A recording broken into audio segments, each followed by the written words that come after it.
STA TV, media syiar Islam. Bismillahirrahmanirrahim. Assalamualaikum warahmatullahi wabarakatuh. Saudaraku, kaum muslimin dan kaum muslimat yang dicintai oleh Allah Jalla wa'ala, rahimani wa rahimakumullah. Merupakan akidah kita segenap kaum muslimin bahwa Nabi kita sallallahu alaihi wasallam tidaklah diwafatkan oleh Allah Jalla wa'ala melainkan agama ini telah sempurna. Seluruh perkara agama telah disampaikan oleh beliau.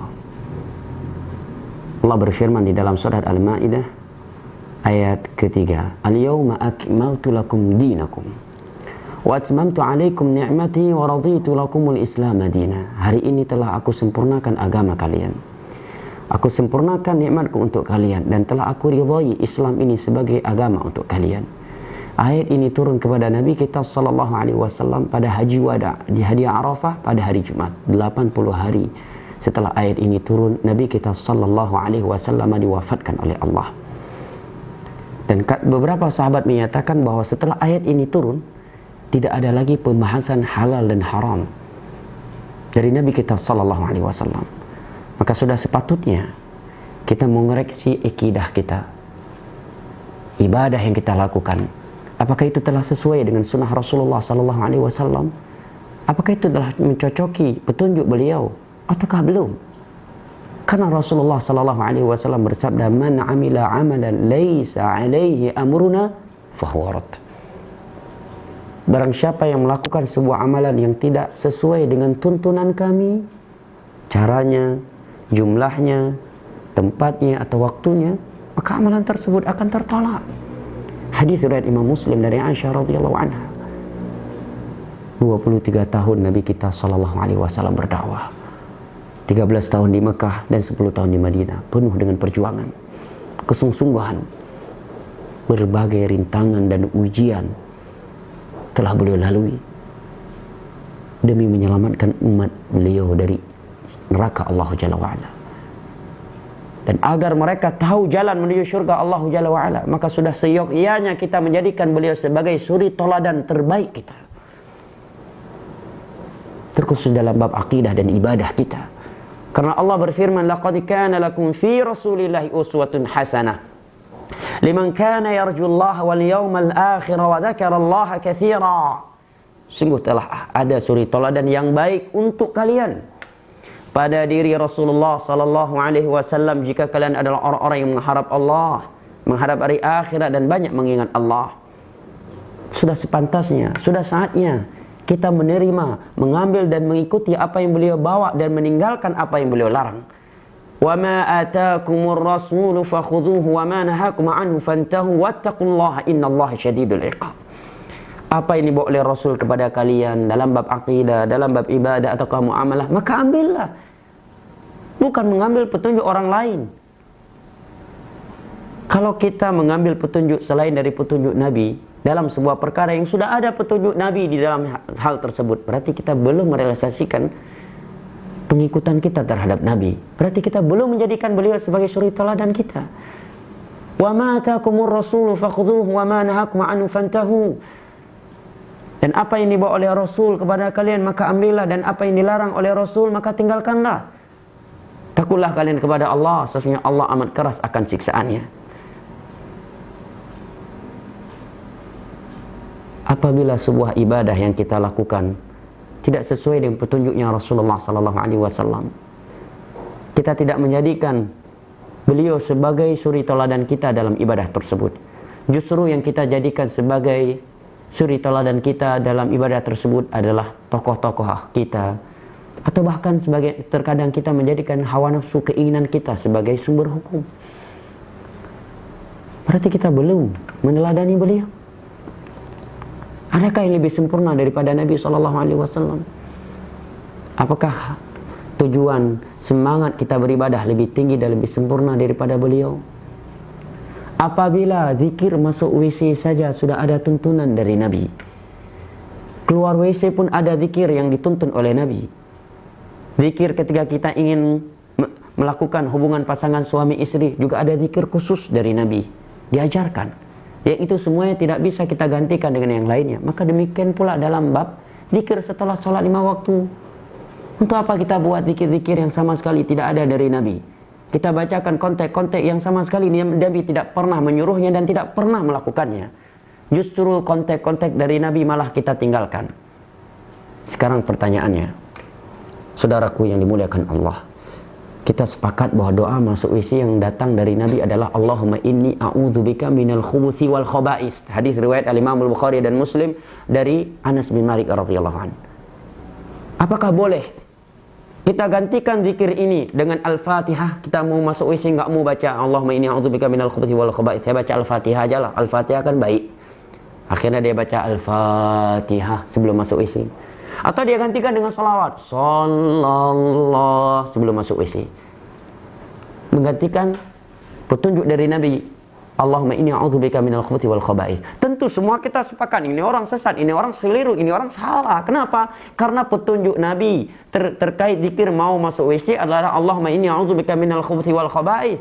Bukan Al-Fatihah, bukan salawat. Bukan berarti kita melarang dia untuk membaca Al-Fatihah dan salawat kepada Nabi. Enggak, tetapi dia telah menggantikan petunjuk Nabi. Sebuah ibadah yang sudah ada tuntunan khusus dari Nabi, malah dia tinggalkan dan melakukan yang itu sama sekali tidak ada petunjuk dari Nabi. Contoh kedua, akhil karim wa ukhtil karimah yang saya cintai dan saya muliakan. Zikir ketika kita ingin melakukan hubungan pasangan suami istri dari yang datang dari Nabi SAW adalah Bismillah Allahumma jannibni syaitan wa jannibi syaitan ma razaqtana. Hadis surat Imam Al-Bukhari dari Abu Hurairah radhiyallahu anhu. Apakah boleh kita gantikan dengan salawat? Ada orang nggak mau membaca doa itu. Dia nggak mau membaca Allahumma jannibna syaitan wa jannibi syaitan ma razaqtana. Malah yang dia baca adalah sallallahu salawat kepada Nabi ketika ingin melakukan hubungan pasangan suami istri atau Al-Fatihah. Tentu semua kita sepakat menyatakan jangan. Bukan berarti kita melarang dia untuk bersalawat kepada Nabi. Bukan berarti sudah haram bersalawat kepada Nabi. Bukan berarti tidak boleh Al-Fatihah. Tetapi salahnya dia karena dia menggantikan petunjuk Nabi. Dia geser tuntunan Nabi, kemudian dia buat tuntunan sendiri. Demikian pula setelah sholat 5 waktu. Sudah ada petunjuk dari Nabi.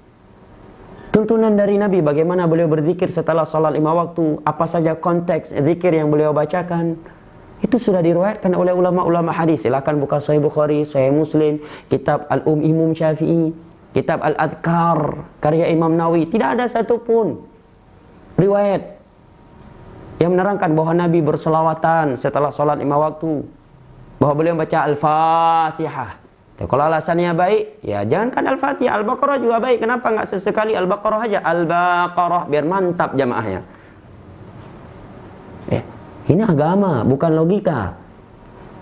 Kata sahabat Ali bin Abi Thalib, "Lau kana ad-dinu bir-ra'i, lakana ma asfala minal khuffaini aula bil mas." Kalau agama ini menggunakan akal, logika, perasaan, maka sungguh yang bagian bawah dari sepatu itu lebih layak untuk dibasuh, diusap. Rupanya dalam agama kita, orang yang memakai sepatu yang diperintahkan untuk diusap bagian atasnya, bukan bagian bawah. Padahal yang kotor bagian bawah.